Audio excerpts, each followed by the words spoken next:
ትሁቴ በመጨረሻ ያየችውን ነገር ማመን አቃታት።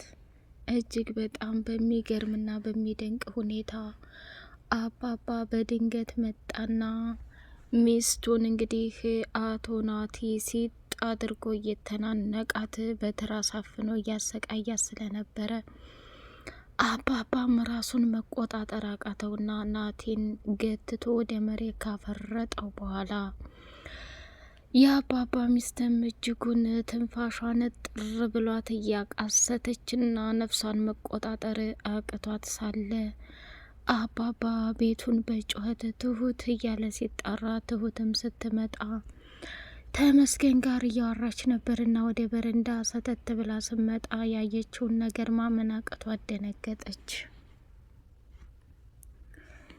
ናቲ እንግዲህ የዛን የቤት ሰዎች በሙሉ እያንዳንዳችሁን ቀስ እያልኩኝ አጨልላችኋለሁ፣ ቀስ እያልኩ አሳብዳችኋለሁ እያለ ፎክሮ ነበር።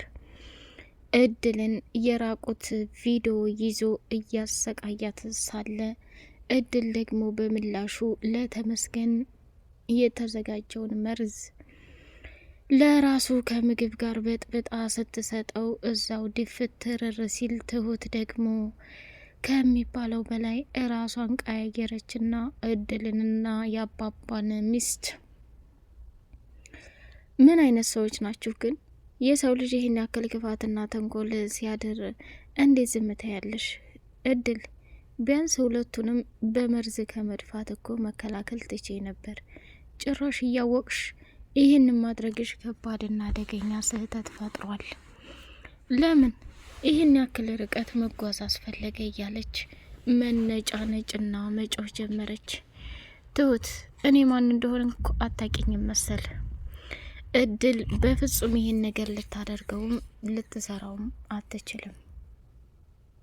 ምክንያቱም ከሚባለው በላይ እድልን እኔ ጠንቅቄ የማውቃት ሰው ነኝ። እያንዳንዱ ለተፈጠረውና ለሆነው ነገር ዋጋና መስዋዕትነት እንደምትከፍሊ ልንገርሽ ብዬ ነው። ትሁት ከሚባለው በላይ ዋጋና መስዋዕትነት የሚከፈልላት እንዲሁም ደግሞ እያንዳንዱ ላደረገችው ነገር በሙሉ እድልን ተወቃሽነት እንድታደርጉ በጭራሽ አልፈልግም ብላ ተናገረች። አይ ይህንም በፍጹም አምኖ መቀበል ያቅተኛል። እኔ ከምታስቢውና ከምትዩ በላይ ራስ ወዳድ ሴት አይደለሁም። እድልንም እንደዛ አይደለም ያሳደግኳት ብላ የአባባ ሚስት 4 ነጥብ ዘጋች።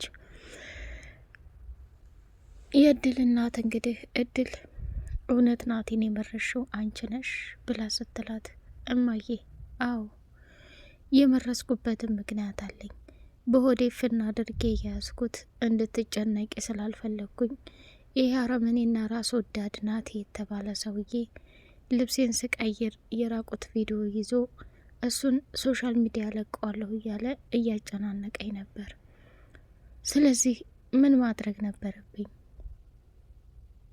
የተፈጠረውንና የሆነውን ነገር በሙሉ ለመረዳትም ሆነ ለማወቅ የግድ ሰላም ሰላም፣ ውድ የተከበራችሁ የተወደዳችሁ የሌላ እንደ መሐመድ ቤተሰቦች እጅግ በጣም ተወዳጁና በጉጉት ስንጠብቀው የነበረው የትሁት ድራማ እንደቀጠለ ይገኛል። ትሁቴ ተመስገን እንደሚያዋጣትና ተመስገን ለሷ እንደሚገባት አመነችበትና ተሙዬ እያለች እየደወለችለት ትገኛለች። እሱም ደግሞ እንደወደደችውና እንዳፈቀረችው ስላወቀ ምን ነው ትሁቴ ደጋግሜ ስልክ መደወል አበዛሽ? ለኔ ያለ ስሜት ምን ያክል ነው እያለ መጠያየቅም ጀመረ። እሷም ደግሞ እንግዲህ ናቲ ከበሩ ጀርባ ላይ ተለጥፎ እየሰማ ነበረ። እሱ ምንድነው ትሁት አሁን በኋላ ሽምግልና መላክ እችላለሁኝ እና ለውድድሩ አሸነፍኩ ማለት ነው? አዎ እስከ ሳምንት ድረስ ሽምግልናውን መላክ ትችላለህ። ከዛ በኋላ ግን የራሴን ህይወት እፎይ ብዬ መኖር ነው የምፈልገው። በጣም ሰልችቶኛል፣ መሮኛል እያለች ነገረችው። እሱም ደግሞ ትሁቴ አትጨናነቂ፣ እኔ የቻልኩትን ነገር በሙሉ አደርጋለሁ። ዋናው ነገር በራስሽን መንገድም ሆነ ምንም ሆነ ያ ተንከሴስ ልጅ እንደማይሆንሽ አምነሽ መመለስሽ ይሄ ለእኔ ትልቅ ጸጋና ትልቅ ነገር ነው። ምንም ነገር አትጨናነቂ። በህይወት እስካለን ድረስ ሁሉንም ነገር አሸንፈን በደስታ እንኖራለን ብሎ አላት። እንግዲህ በር ላይ ተለጥፎ እያንዳንዱ ያወራችውንና የተናገረችውን ነገር በሙሉ ሰምቶ ነበርና በጣም በጣም በጣም ደነገጠ። እሷም ገፍተራ አድርጋው ሄደች። ዋው በጣም ደስ ይላል። ለካ እኔን እያታለሽ ነበር እንዴ እስከ ዛሬ ድረስ የምትጫወችብኝ ብሎ አላት። ስማ እኔ ምንም የተጫወትኩብህ ነገር የለም። አንዳንድ የምታደርጋቸው ነገር ግን መስመር ያለፉ ስለነበሩ በፍጹም ልክ ሊመጣልኝ አልቻለም። ስለዚህ ያ ነገር ደግሞ አንተ ከተመራጩ ውድቅ እንድትሆን አድርጓል። ስማ ናቲ፣ የበፊቱ ናቲ አይደለም። በፊት ለሰው የምታስብ ጥሩ መልካም ሰው ትመስለኝ ነበር። አሁን ላይ ግን ከምልህ በላይ በህይወቴ እንዳንተ የተገረምኩበትና የታዘብኩት ሰው የለኝም ብላ አለችው። በጣም ጥሩ ብሎ ግምት ወሰደባት። እድል አሁንም ቢሆን ወደ ሰው ቤት ተመልሳ ለመግባት ትግሏን ቀጥላለች። ትሁት ሁኔታ በጣም ስለሚያስጠላና ስለሚደብር፣ ትሁት አንድ ነገር ልንገርሽ፣ በእጅ ያዙት መዳብ ከእጅ ከወጣ ከባድ ነው። ተመስገን ከምታስቢው በላይ በጣም ጥሩና መልካም ሰው ነው። ይህን ሰው አጣሽ ማለት እድሜ ዘላለም ደስተኛ ልትሆኝ አትችይም። ስለዚህ ምንም ቢፈጠር ምንም እያንዳንዱ የሆኑትን ነገሮች ዋጋ እንደምትከፍሊበት ወቂ ብሎ አላት። ከዛ እሷም ደግሞ ምንም አባካታ መጣም እኔም ምን አይነት እድል እንደሆንኩኝ ባህሪን አታውቅም መሰለኝ። እስካሁን ድረስ ስታጃጅ ላይ ኑረህ ነበር። አሁን ግን በፍጹም እንድታጃጅለኝም ሆነ እንድትጨማለቅብኝ አልፈቅድልህም። ምክንያቱም አንተ ራስ ወዳድና አረመኔ ሰው ነህ። እያንዳንዱ በህይወቴ ላይ ያደረካትን ነገር በሙሉ ዋጋ አስከፍልሃለሁ ብላ ነው የደመደመችበት ማለት ነው። ለዛም ነው እድል ከሚባለው በላይ ራሷን መቆጣጠር ቢያቅታትም በዝምታ ሁሉንም ለመምረጥና እየሆነባት ያለውን ነገር ለማለፍ የሞከረችው ማለት ነው። ሌላውና ትልቁ ነገር እጅጉን በጣም ከሚያሳዝነውና ከሚገርመው በላይ ናቲ አሁን ላይ ደግሞ እማማን ወይንም ያባባን ሚስት ጉልበቷ ላይ ተደፋና ይቅር በይኝ እናቴ፣ እድልን በትንሹ ያጠፋሁት ነገር አለ። ይሄ ደግሞ ተመስገን የራቆት ቪዲዮ ይዞባት እሱን እየቀማሁኝና እሱን ከሷ እጅ ላይ ቀምቼ ለሱ ለማስፈራሪያነት ብጠቀምበትም ልክና ትክክል እንዳልሆንኩ ተረድቻለሁ። ስለዚህ እባክሽ ምንም ቢፈጠር ምንም አንቺ ካጠገቤ ሆነሽ እንድትረጅኝና ካጠገቤ ሆነሽ እንትን እንድትይኝ እፈልጋለሁ። እያንዳንዱ ለተፈጠረውና ለሆነው ነገር ዋጋና መስዋዕትነት መክፈልም ካለብኝ ለመክፈል ዝግጁ ነኝ። አንቺ ይቅርበኝ። እኔ የተወሰነ ህመሜን ከዳንኩኝ ከዚህ ከቤቱ ልቅ ብዬ እሄዳለሁኝ ብሎ ሲናገር፣ አይ መሄዱም አይጠበቅም። ባይገርምህ እኛ እዚህ ቤት ከመጣን ጀምሮ እኔም ልጄም ጥሩ ሰላም ነገር እያገኘን አይደለም። አሁን ግን የምፈልገው ነገር ሁላችሁም ወደዛ ወደዚህ ሳትሉ ቤቴን ለቃችሁ እንድትወጡ ነው የማደርጋችሁ። እየሰማኝ ነው አይደል? እኔ በምንም አይነት ሁኔታ መሰቃየትና ከልጄ ጋር በጭንቀት መግባት አልፈልግም። እዚህ ቤት እኮ ባለቤት መሆኔን አትርሳ። ቆይ አንተ ምንድን ነው እንደዚህ የሚያደርግህ?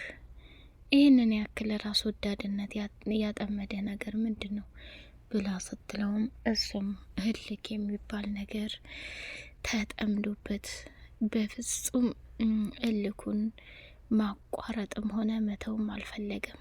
በጣም ያሳዝናል። በመጨረሻ ላይ እንግዲህ ባልታሰበና ባልተጠበቀ መልኩ እየተፈጠረና እየሆነ ያለው ነገር በጣም አሳሳቢና ከባድ ነገር እንደሆነበት ይታያል።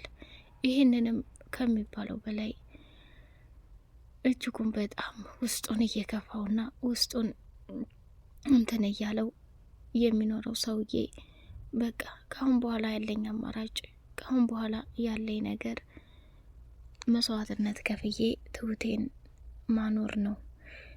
ብሎ እሱም ወስኗል ማለት ነው። እንግዲህ እጅግ በጣም የሚያሳዝንና የሚገርመው ነገር ትሁት በባዶ ሜዳ መቅረቷ ትልቅ ዋጋ እየተሰማት ይገኛል ማለት ነው። ትሁቴ እንግዲህ ምርጫዋ አሁን ላይ እሱና እሱ ብቻ ነው። እንዲሁም ደግሞ በጉጉት እየጠበቀችው ያለው ሰው ተመስገንም ብቻ ነው። የአባባ ሚስት በጣም ግራ አጋብቷታል። እሱ ደግሞ ከሚባለው በላይ በዛም በዚህም ብሎ እውነታውን ለማፍረጥና እንዲሁም ደግሞ አጋልጦ ተመስገን እንዲያዝለት ቢፈልግም ትሁት ግን አሁን ላይ እውነታውን የተረዳችበትና ያወቀችበት ትልቁ ነገር ነው ማለት ነው።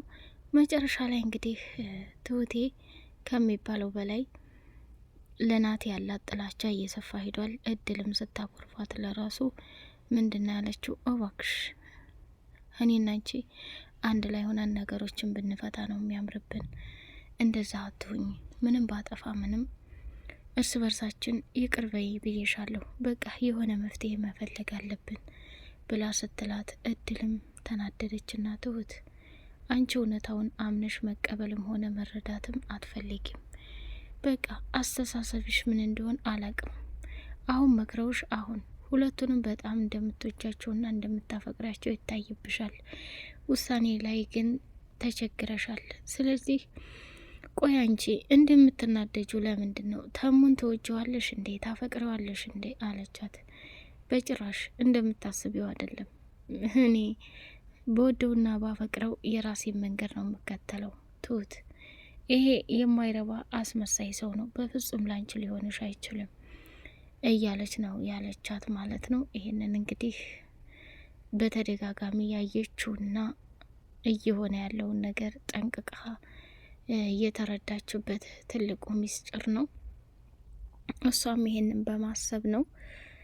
ትሁትም እንግዲህ የቅናቷ ቅናት እድልን በተደጋጋሚ እንትን ትላታለች። እድልም ደግሞ ተመስገንን በተደጋጋሚ እየደወለች የት ነህ? ትመጣለህ? እንዴት ነህ? ምን ላይ ነህ? የሚል ጥያቄ እያበዛችበት ትገኛለች። እሱም በጣም በሚገርምና በሚደንቅ ሁኔታ እድል አትጨናነቂ፣ እኔ እመጣለሁ፣ ፋይሉንም ደግሞ ከዚህ ከከንቱና ታራሜን ልጅ ቀምቼ ሁሉንም ነገር አጥፍቼበታለሁ፣ ስለዚህ ምንም አትጨናነቂ ብሎ ሲላት ትሁት ምንኛ እድለኛ ነሽ፣ ይህንን የሚያስብልሽና የሚወድሽን ሰው ለማጣት ደፋ ቀና የምትይ እንዲሁም ደግሞ ይህንን የማይረባና አስመሳይ ልጅ እየተከታተልሽ የምትኖሪው ታሳዝኘኛለሽ ብላ አለች። የአባባ ሚስት እንግዲህ ለአንዴና ለመጨረሻ ጊዜ ካሁን በኋላ ልጄ ላይ የሆነ ስህተት ብትሰራ እድሜ ልክህን ሲኦል ነው ማደርገው ብላ አስፈራራችሁ። እሱም ደግሞ ተይ እንጂ እናቴ ይቅር ስትባይ ይቅር ለማለት ሞክሪ እያለ አላት። እድል እንግዲህ በር ላይ ተለጥፋ እሱ ደግሞ እቤት ማንም ሰው የለም አለና የአባባን ሚስት በትራስ ይዞ ሲያፍናት አባባ ሰተት ብሎ መጥቶ ሚስቱን አትርፏታል። ተመስገንና ትሁቴን በድንጋጤ እንደው ቀርተዋል። በቀጣይ ፓርት እስከምንገናኝ አሰላሙ አለይኩም ወራህመቱላሂ ወበረካቱ።